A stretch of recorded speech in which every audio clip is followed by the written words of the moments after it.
नमस्कार दोस्तों, राधे राधे, सबको प्रणाम, सबको नमस्ते। और आप सबको पता है कि आज राजस्थान की नई सरकार का जो है एक बजट पेश हो गया है, जिसके अंदर 2024-25 को लेकर के रणनीतियां बनी है। मैं इस वीडियो के अंतर्गत आपको अन्य जो कुछ भी उन्होंने किए हैं, जैसे मंदिरों को विकास को लेकर के, बिजली माफ को लेकर के, हॉस्पिटल्स की सुविधाओं को लेकर के, मेट्रो को लेकर के, उनकी बातें नहीं करूंगा। आज इस एक सिंपल से वीडियो के अंदर अपन अपने एजुकेशन की बात समझते, जो आपसे मुझसे जुड़े हुए जितने भी बच्चे हैं उनको मैं बताना चाहता हूं कि इस बजट में एजुकेशन को लेकर के किस किस प्रकार की जो बातें की गई हैं और उसका क्या क्या बेनिफिट होने वाला है। देखो, सबसे इंपॉर्टेंट तो हमारे यहाँ पे क्या हुआ दोस्तों, जितने भी भर्ती कराने वाली संस्था है आरपीएससीओ, इनको क्या करना पड़ेगा, अब वार्षिक कैलेंडर जारी करना पड़ेगा। इसका ये सबसे बड़ा बेनिफिट मैं मानता हूं कि अब जितनी भी आपकी संस्थाएं हैं जो आपकी प्रतियोगी परीक्षाओं को करवाती है, उनको क्या जारी करना पड़ेगा दोस्तों। तो यहां पे आरपीएससी के ऊपर भी दबाव बनाया गया है कि आपको भी वार्षिक कैलेंडर जारी करना पड़ेगा। वार्षिक कैलेंडर के अंतर्गत क्या होता है दोस्तों कि उसके अंतर्गत हमें कब कौन सा एग्जाम कितनी भर्तियों के ऊपर होने वाला है, इसकी जानकारी पूर्व में हो जाती है। तो प्रतियोगी परीक्षा में बैठने वाले बालकों के लिए बड़ी हितकारी चीज सिद्ध होगी कि आप पूर्व के आधार पर भी अपनी तैयारी को जारी कर सकते हो। पहले कुछ एक एग्जाम है जिनके वार्षिक कैलेंडर जारी होते थे, अब इनके ऊपर दबाव बनाया गया है या इन्होंने ये घोषणा की गई है कि हम कैलेंडर जारी करवाएंगे। कब से होगा इस चीज के ऊपर अपन बात नहीं करते। एक तो ये चीज हमारे लिए बड़ी फायदेमंद हुई है।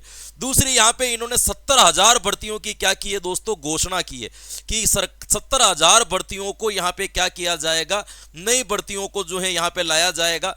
इसके ऊपर आपको ध्यान रखना है कि इस बजट के दौरान जब दिया कुमारी जी पढ़ रही थी तो उन्होंने पूर्व की भर्तियों का किसी प्रकार का जिक्र नहीं किया। तो हम ये मान करके चलते कि 70,000 भर्ती जो है वो पूर्णतः नवीनतम होगी, पूर्ण रूप से नहीं होगी।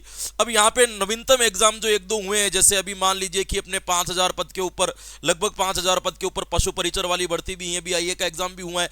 तो क्या इन एग्जाम्स को इन 70,000 भर्तियों के अंदर इन्वॉल्व किया जाएगा या नहीं किया जाएगा, इसका अभी तक कुछ खुलासा नहीं हुआ है। यदि इनको इन्वॉल्व कर लेते हैं तो अपन को पद लगभग 60,000 मान के चलने, क्योंकि 10,000 पद तो और इसके अंदर क्या हो जाएंगे, कम हो जाएंगे। और यदि इनको इन्वॉल्व नहीं करते हैं तो इसका मतलब 70,000 पदों के ऊपर भर्तियां निकलेगी। अब ये मान करके चलना है कि वो लोग यहां पे धराशायी हो जाएंगे जो शिक्षक इतने दिनों से वीडियो बना बना करके कह रहे थे 35,000 पर शिक्षक भर्ती आ जाएगी, इतने हजार पर आ जाएगी। मैं कई वीडियो देख रहा था जिसमें कह रहे थे कि 35,000 पर रीट आ जाएगी, 10 से 12,000 के आधार पर आपके सेकंड ग्रेड आ जाएगी, 8-10 हजार की आपके क्या आ जाएगी, फर्स्ट ग्रेड आ जाएगी। तो 35, 10, 45 और 10 कितने हो गए, 50। तो क्या 50,000 पदों पे केवल शिक्षक भर्ती होगी दोस्तों? नहीं। क्या बाकी की भर्ती केवल 10,000 पद पे होगी? पटवारी की भी आती है, ग्राम सेवक भी की भी आती है, कंप्यूटर अनुदेशक भी की आएगी, एलडीसी भी आएगी, कांस्टेबल भी आएगी, है ना, एग्रीकल्चर से जुड़ी हुई भर्तियां भी होगी, बहुत सारी भर्तियां ऐसी होती हैं, है ना, पीएसआई की भर्ती भी आएगी। तो इन भर्तियों का अनुपात केवल 10,000 ही होगा? तो ऐसा नहीं है। तो भर्तियां केवल 70,000 की इन्होंने घोषणा की है कि 2024-25 में हम 70,000 भर्तियां करवाएंगे। तो केवल शिक्षक भर्ती से जुड़ी हुई नहीं होगी, बल्कि समस्त भर्तियों को इनके अंदर इंक्लूड किया गया है। एक रेशो के अकॉर्डिंग अपन ये मान करके चले कि कम से कम भी यदि ये शिक्षक भर्ती करवाएंगे, क्योंकि शिक्षक भर्ती का वेटेज ज्यादा होता है, तो मेरा अनुमान है कि सारी शिक्षक भर्तियां 20 से 30,000 तक की भर्तियों के अंतर्गत सम्मिलित होगी। 20 से 30,000 पदों पर तीनों रीट, सेकंड ग्रेड और थर्ड ग्रेड मिलाकर के 20 से 30,000 पदों के आसपास में 30,000 मैक्स टू मैक्स तीनों भर्तियां मिलाकर के आ सकती हैं। इससे अधिक भी हो सकती है, ये हमारी संभावनाएं हैं कि 50% अपन शिक्षक भर्ती को अलग कर देते हैं, बाकी 50% में सभी भर्तियों को रख देना, फिर भी हमारे पास में 30,000 भर्तियां देखने को मिलेगी। हालांकि जो रिक्तियां मांगी गई उसके अनुरूप तो भर्तियां बहुत बड़ी आनी चाहिए, लेकिन ऐसा कोई दिखता हुआ नहीं मिल रहा है। तो कोई हमें संभावनाएं जैसी नहीं दिख रही है, लेकिन हाँ, 70,000 भर्तियां जो है यहां पे हमें दी जाएगी, ये ध्यान रखना है। तो एक तो ये कैलेंडर जारी रखने वाली बात हमारे लिए बहुत इंपॉर्टेंट है। दूसरी क्या इंपॉर्टेंट है, यहाँ पे 70,000 भर्तियों की जो घोषणा की जाएगी।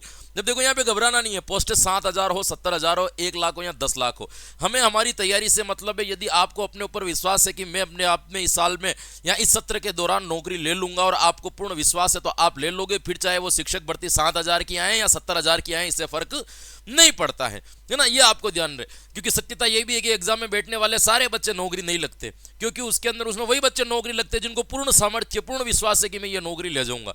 तो ये आपको ध्यान रखना है कि आपके ऊपर भरोसा है तो इससे पोस्टों से कोई ज्यादा फर्क नहीं पड़ता है। हालांकि ये बात सही है कि पोस्टें अधिक होती है तो एक साहस रहता है, लेकिन फिर भी आपको घबराना नहीं है, ये आपको ध्यान रखना है। एक इन्होंने ये अच्छा किया दोस्तों, केजी से लेकर के पीजी तक की शिक्षा निःशुल्क करने की बात की है।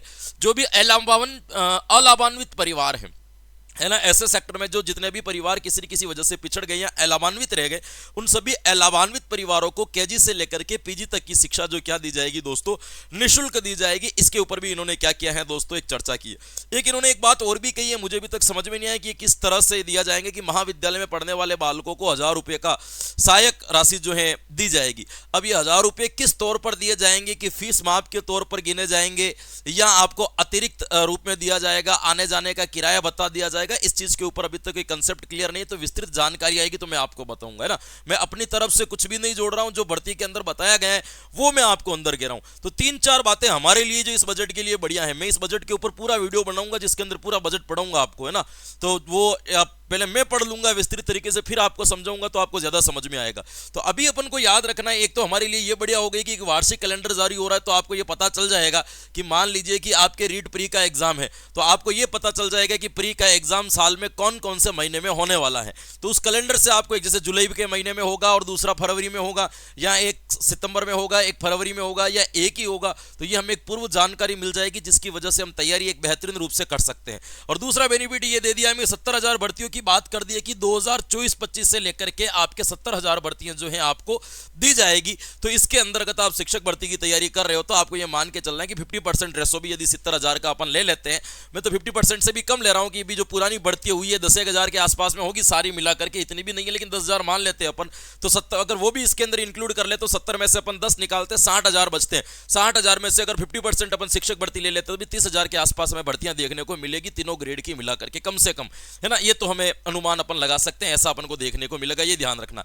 अब ये केजी पीजी तक स्कूलें जो है माफ हो, बच्चों की शिक्षाएं माफ हो गई। बहुत सारे बच्चों को 1000 रुपए यहाँ पे मिलने वाले भी हैं, है ना। बहुत सारे इन्होंने जो है बिना ब्याज पर छोटे बिजनेस करने के लिए राशि योगदान देने के ऊपर भी बात की। मंदिर विकास के लिए भी इन्होंने एक अच्छा खासा बजट जो है पेश किया है। किसान बिल को लेकर के, पहले जो चिरंजीवी योजना चल रही थी उस योजनाओं को लेकर के काफी चीजें इन बजट के अंदर बताई है। बड़ा हितकारी बजट भी है, अच्छा बजट भी है। देखो, बुराई करना अपन क्यों ही करें, क्योंकि जो आया है वो अच्छा है। अब कितना अच्छा है और कितना बुरा है ये तो काम के बाद पता चलेगा। तो कह दिया 70,000 निकलेंगे, यदि 70,000 निकल जाती तो अपन इसको अच्छा ही मानेंगे, क्यों खराब माने, जो कहा है वो कर दिया, है ना। तो बजट आना अलग बात होती है और बजट के ऊपर अप्लाइड होना अलग बात होती है।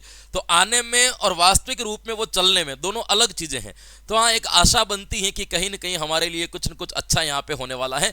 तो बिल्कुल मैं ज्यादा समय नहीं लूंगा, क्योंकि मैं ऐसे वीडियो से हमेशा बचने की कोशिश करता हूँ कि जो बिना काम के वीडियो हो उसके ऊपर आधे घंटे ला करके मैं अपने व्यूज नहीं बढ़ाना चाहता। केवल एक जानकारी थी जो 5-7 मिनट के अंदर मैं आपको दे दी, बाकी सारी चीजें अपन क्लासों में पढ़ करके करेंगे। हमारा काम पढ़ना है इन चीजों, क्योंकि आप खूब समझदार हो, सुबह उठ करके अखबार देखोगे उसमें ये चीजें वैसे ही आ जाएगी। तो ज्यादा इसमें आधा घंटा 1 घंटा देने की जरूरत नहीं है, बस 3 चीजें पढ़ ली। खूब एक करंट के तौर पर आपको बजट याद रखना है। इसके लिए आपके सिंपल सा तरीका है, सुबह उठ करके बजट के पेपर को आराम से पढ़ लेना और उसको अपने दीवार के ऊपर चिपका देना। तो आपको पता रहेगा 24-25 का बजट ये है, तो करंट का कोई प्रश्न आएगा तो आप वहां से सही कर दोगे। बाकी मुझे समय मिला तो मैं भी पूरा बजट के ऊपर एक वीडियोस बना दूंगा जिसके ऊपर बात करूंगा। एक वीडियो में और बनाने वाला हूं जिसके ऊपर ये चर्चा करेंगे कि सेकंड ग्रेड और फर्स्ट ग्रेड में किस प्रकार से कुछ डिवाइडेशन हुए, क्या अंतर हुए, वो भी मैं आजकल के अंदर आपको बताऊंगा पूरा सिलेबस समझा करके। तब तक के लिए अपने ही, तो आप सभी को शुभकामनाएं, ऑल द बेस्ट। 2024-25 आपके लिए हितकारी हो और आप एक सरकारी नौकरी प्राप्त करके अपने भविष्य को उज्जवल बनाएं, ऐसी हमारी शुभकामनाएं। धन्यवाद, राधे राधे, जय हिंद।